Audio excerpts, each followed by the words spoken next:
Hello everyone, welcome to Adal coaching. This is Krishnakant Singh Bundela. Mathematical economics के हिंदी के part 2B में आप लोगों का स्वागत है। 2B इसलिए क्योंकि इसके पहले जो 2A था वो लीनियर इक्वेशन था और इसमें हम साइमल्टेनियस लीनियर इक्वेशन करने वाले हैं। यानी हम दो इक्वेशन एक साथ लेंगे। उसमें हमने टोटल आउटपुट देखा था जिसमें वेरिएबल और फिक्स्ड कॉस्ट थे। इसमें हम दो इक्वेशंस लेंगे। सपोज एक है डिमांड और एक सप्लाई, जो हम इकोनॉमिक्स में स्टार्टिंग से ही पढ़ते आ रहे हैं कि एक डिमांड ग्राफ होता है, एक सप्लाई ग्राफ होता है। डिमांड प्राइस से विपरीत यानी कि इन्वर्सली रिलेटेड होता है। प्राइस बढ़ती है तो डिमांड घट जाती है, प्राइस घटती है तो डिमांड बढ़ जाती है। तो इसका इक्वेशन जो बनता है Q D equal to F P from consumers side, यानी डिमांड कौन करता है? कंज्यूमर।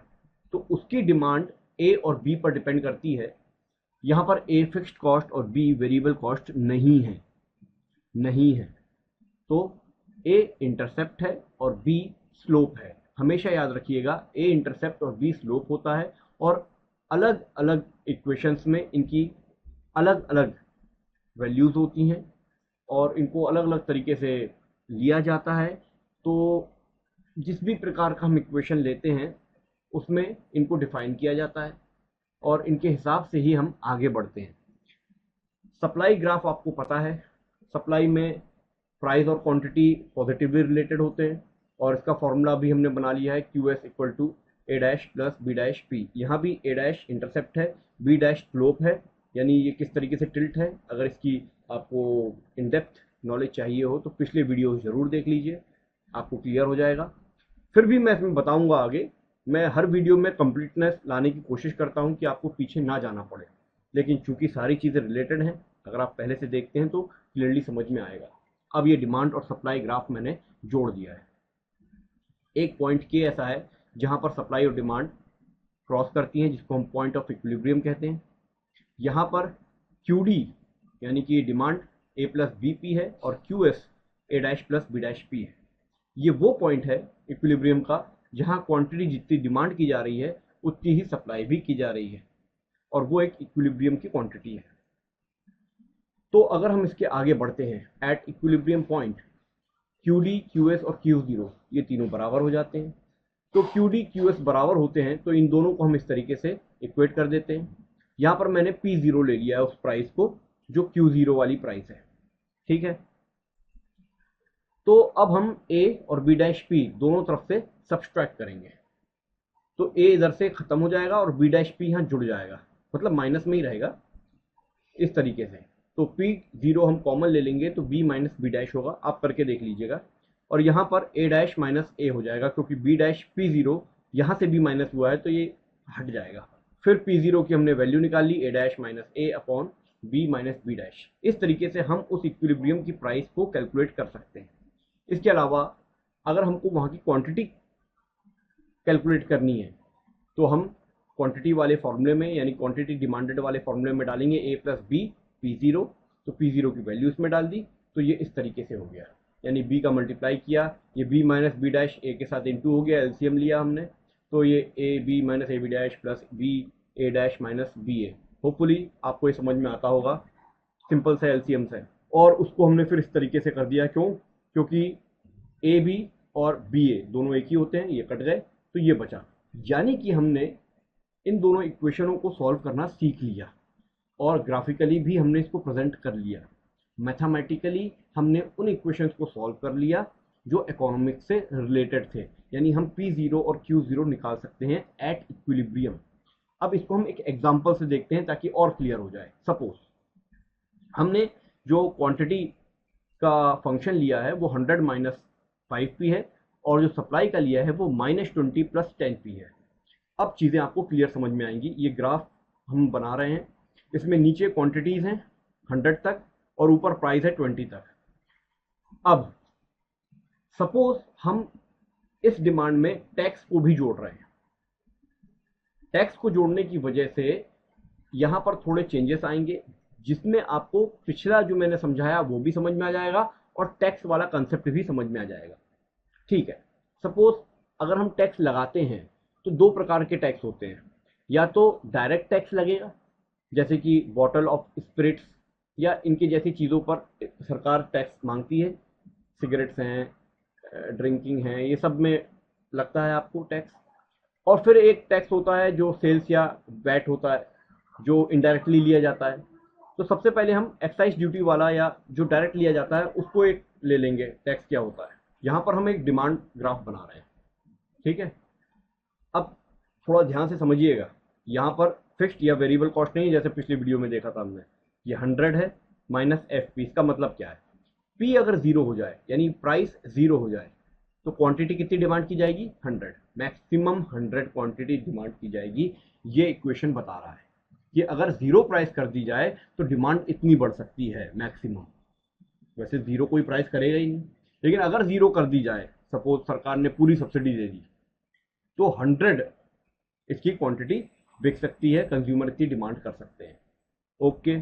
और अगर क्वांटिटी जीरो हो जाए, ठीक है, तो क्वांटिटी जीरो का मतलब है कोई डिमांड करेगा ही नहीं। कब, जब मैक्सिमम प्राइस हो जाएगी 20। तो अगर हम ये 20 यहाँ पुट करें तो 5 टू ज़ा कितना हुआ 100, मतलब 5 20 ज़ा, तो 100 माइनस 100 कितना हुआ 0, तो कोई डिमांड नहीं होगी। ये डिमांड इक्वेशन हो गया। इसके बाद हम एक सप्लाई इक्वेशन देखते हैं, S Q S quantity supplied, consumer कितनी सप्लाई करना चाहता है, -20 प्लस 10p।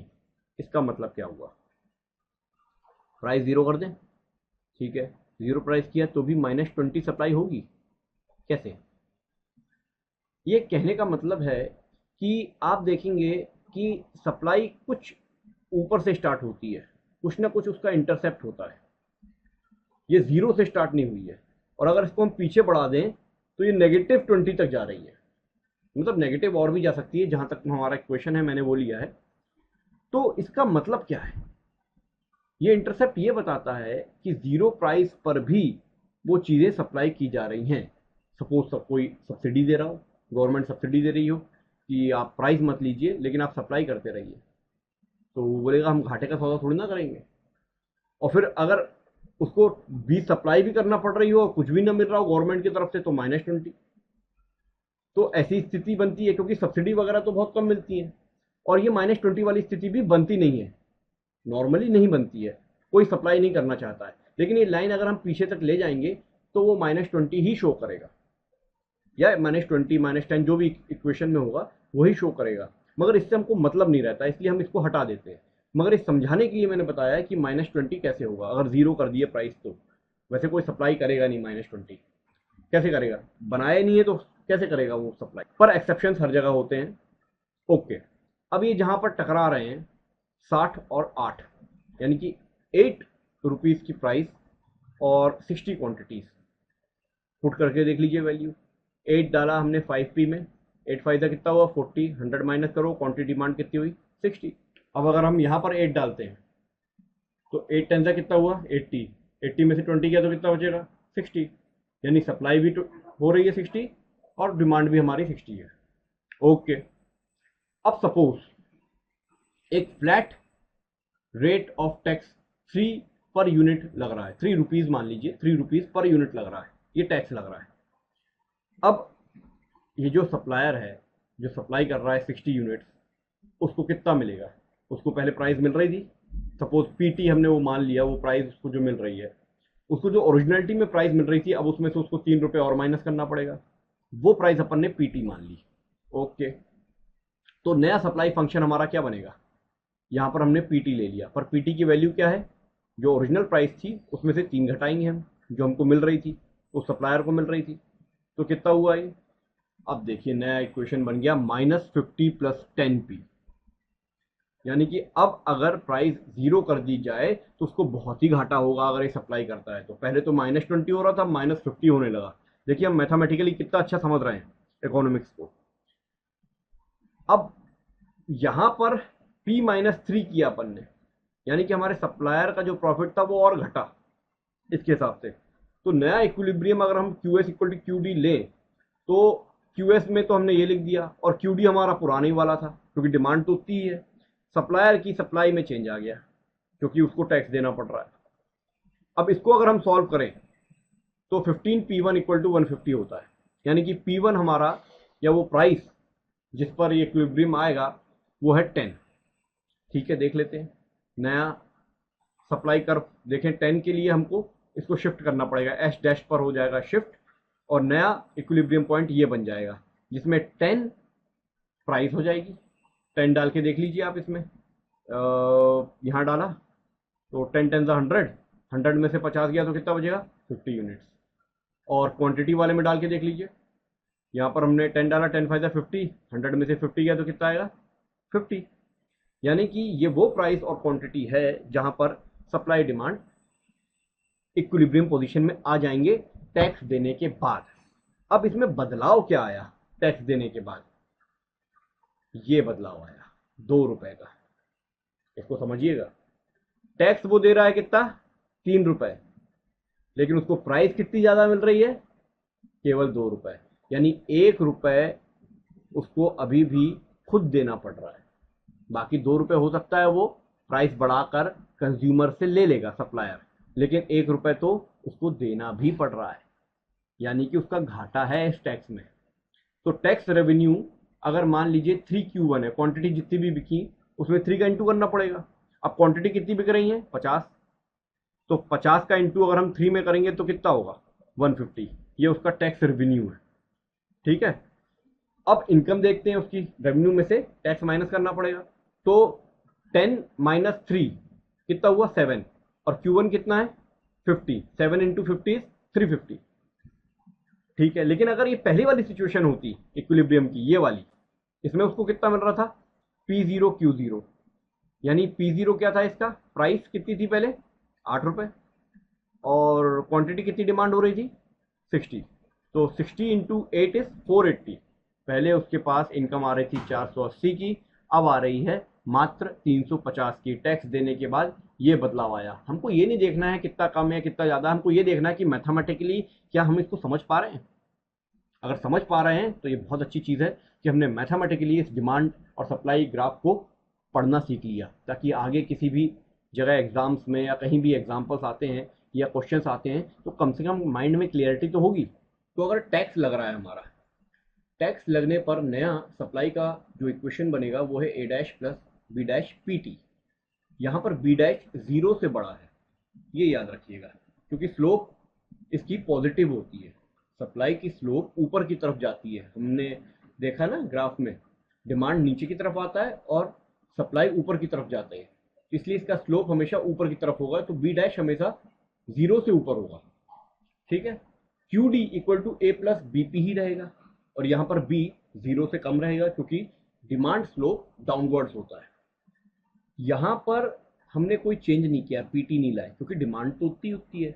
हमने सप्लाई में बदलाव किया है क्योंकि सप्लायर को टैक्स देना पड़ रहा है। अब यहाँ पर पीटी की वैल्यू क्या है, प्राइस में से हमने टैक्स माइनस कर दिया, ओके, तो वो पीटी हो गया। तो नया प्राइस इक्विलिब्रियम में हमको निकालना हो तो इक्विलिब्रियम वाला प्राइस होगा ये, और इक्विलिब्रियम वाली क्वांटिटी होगी ये।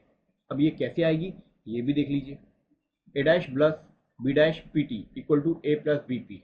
कब, जब Q S equal to Q D हो जाते हैं इक्विलिब्रियम में, ओके।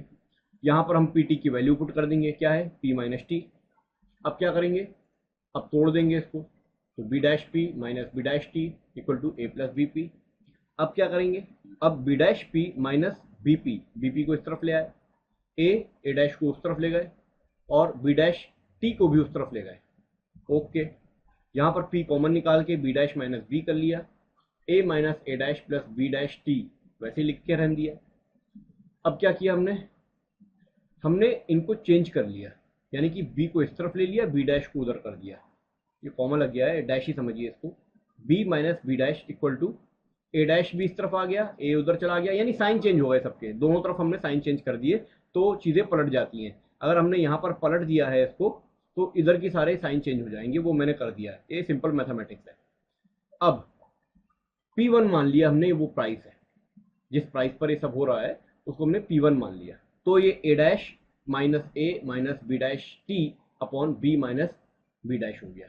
P1 मान लिया है, उसको P भी लिख सकते हैं आप, यहाँ पर P1 की जगह P भी लिख सकते हैं, ऐसी कोई बात नहीं है। लेकिन ये वो प्राइस है P1 जो इक्विलिब्रियम में है, कब, जब टैक्स दे दिया है। टैक्स देने के टाइम का जो इक्विलिब्रियम है उसकी प्राइस ऐसे निकलेगी, और Q D equal to A plus B P है, इसमें हमने वैल्यू पुट की तो क्या होगा Q1 आ जाएगा हमारे पास A dash B minus A B dash minus B B dash T upon B minus B dash. क्या किया हमने इसमें, हमने केवल P1 की वैल्यू पुट कर दी ये वाली यहाँ पे, और B का मल्टीप्लाई हो गया वहाँ पे। तो इस तरीके से आ गई वैल्यू, आप करके देख लीजिएगा। अब मान लीजिए टैक्स हमको लग रहा है परसेंटेज के रूप में, R है 0.15 या 15% टैक्स लग रहा है, तो हम उसको लेंगे P पावर R की तरह। यहाँ जहाँ हमने PT लिया था, अब P पावर R ले रहे हैं, PR, और PR क्या है, P माइनस RP। अब ये RP क्यों लिखा है हमने यहाँ पर, केवल R क्यों नहीं लिखा, क्योंकि यहाँ तो हमने T लिया था, P माइनस T, टैक्स को माइनस कर दिया था, क्योंकि टैक्स हमारे पास कैलकुलेटेड था। यहाँ पर परसेंटेज है, परसेंटेज ऑफ प्राइस, प्राइस का 15%, तो यहाँ पर हमको RP लेना पड़ेगा। अब नया फंक्शन क्या बनेगा हमारा, -20 प्लस 10 PR, और PR की जगह हम क्या लिखेंगे, ये मतलब P माइनस RP लिखेंगे, तो 1 माइनस R और P कॉमन ले लिया, तो नया इक्वेशन हमारा बना -20 प्लस 8.5P। आई बात समझ में, पहले था 10P, अब हो गया 8.5P। अगर हम यहाँ पर देखें तो 8.5P हो गया, मतलब R जब 15% हुआ तो PR हो गया P माइनस PR, यानी QS हो गया -20 प्लस 10PR, मल्टीप्लाई करके लाए तो -20 प्लस 8.5P। इसका मतलब क्या हुआ, इसका मतलब ये हुआ कि जब क्वांटिटी डिमांडेड हुई 100 माइनस 5P और इक्विलिब्रियम लिया हमने QS माइनस QD और इनको इक्वेट किया, तो हमारी P1 की वैल्यू आई 8.89 और Q1 की वैल्यू आई 55.56। इस तरीके का ग्राफ बन गया यहाँ पे S डैश, यानी कि नया इक्विलिब्रियम पॉइंट ये आया जहाँ पर 8.89 प्राइस आई और क्वांटिटी आई 55.5।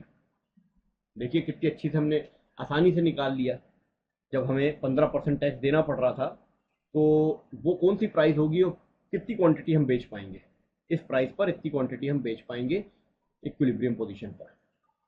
तो ओरिजिनलिटी में P0 कितना था 8 और Q0 कितना था 60। अब 15% टैक्स लगा, उसकी वजह से क्या हुआ, प्राइस बढ़ गई 11%। 8 से कितनी हो गई 8.89, 8 का 11% करीब 0.89 होता है, ठीक है। And the suppliers revenue has dropped from P0 Q0 कितना था 480, तो वहां से अब ड्रॉप हो गई 419, क्योंकि ये 1 माइनस R इंटू P, ये क्या हुआ उसका प्राइस, और ये हुई क्वांटिटी। क्वांटिटी कितनी है 55.5, इसका मल्टीप्लाई आप इस प्राइस में करेंगे, 1 माइनस 15 इंटू P1 जो भी है आप करेंगे, तो आपको 419 मिलेगा, यानी कि प्राइस और भी ड्रॉप हो गई, रेवेन्यू और भी ड्रॉप हो गया सप्लायर का। तो इस बार जो इक्वेशन बनेंगे QS और QD, इस तरीके QD फिर भी उतने का उतना ही है, और QS जो है उसका इक्वेशन चेंज हुआ, PR हमने फिर से डिफाइन कर दिया 1 माइनस R इंटू P, तो नया P1 PQ इस फॉर्मूले से निकल आएगा।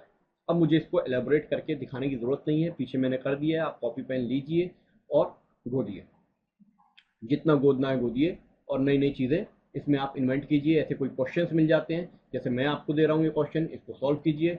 डिमांड एंड सप्लाई ग्राफ आपको दिए गए हैं, डिमांड ये है, सप्लाई ये है, आपको क्या निकालना है, आपको इक्विलिब्रियम वैल्यू निकालनी है P और Q की, और प्रोड्यूसर्स का रेवेन्यू बताना है। आपको अगर टैक्स 5 रुपये पर यूनिट लग रहा हो, तो आपको बताना है नया इक्विलिब्रियम पोजीशन क्या होगा, और उस समय प्रोड्यूसर का रेवेन्यू कितना होगा।